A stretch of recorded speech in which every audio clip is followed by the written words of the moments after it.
Rothschild's giraffes are really endangered. There are less than, some say 2,000, others say maybe 3,000 left in the world. That's it. Not a lot.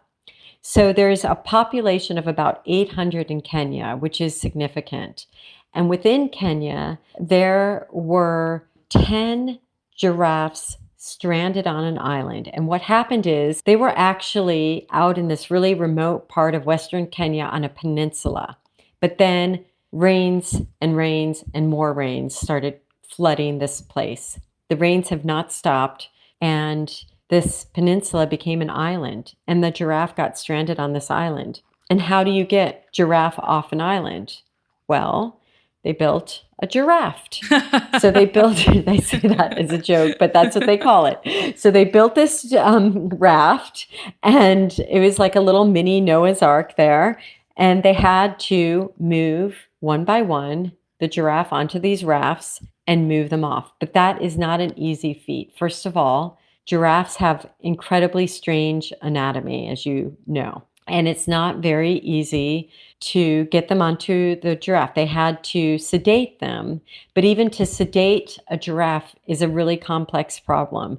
They can die even in the sedation process. They have to basically dart them, and then the giraffes start running. And you have to capture them within 20 minutes of that drug getting into them, because they could die from the drug. You have to then reverse the drug. And so you have to get the giraffe down on the ground. And it's just like, imagine they're running through thick acacia bushes, which are these plants with very thick thorns. Some of the guys they were just completely covered in blood, because you're running through. Then you have to sedate them, get them down on the ground using ropes to tangle up their legs. Then they have to fall to the ground. Then you have to immediately get the reversal drug in, blindfold on, put little socks in their ears to absorb any sounds. And then they have to gently guide them towards the raft. The whole procedure was just super stressful. Yeah. I'm stressed out, and I'm just listening to you just talk about it right now. Oh it is like an orchestra or a ballet dance. Like all the team working together and having to predict where the giraffe may go. The whole thing was unbelievably dramatic. And as a filmmaker and photographer, I'm trying to do both. Make video footage, take stills, and most of all, not get into anybody's way.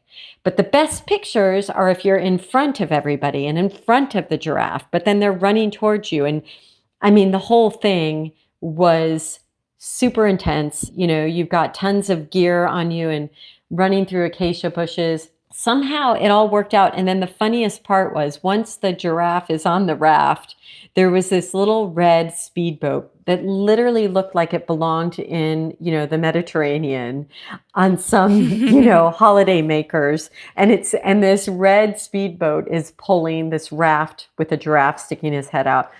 And I just thought that this story was so extraordinary and quite visual. And it just makes you realize that these extremes we have to go to today to save these species. And as Amy keeps up with all of the stories she's followed, we wanted to be sure to give you a happy ending to the tale of these giraffes. No, it's amazing. I just want to say I just got a message a couple days ago from one of the giraffe keeper. He stays with the giraffes and makes sure they're all well in their new home. And he said, Amy, we have 3 pregnant, hopefully 4 months coming, we will have newborns. Oh. So there's, look at that. Like, that's the other piece of this. That's great news. It is. And that just nature is so resilient. We just have to give it a little chance. And it's all going to be, that's the thing I've always been astonished by, is that just how resilient people and nature are.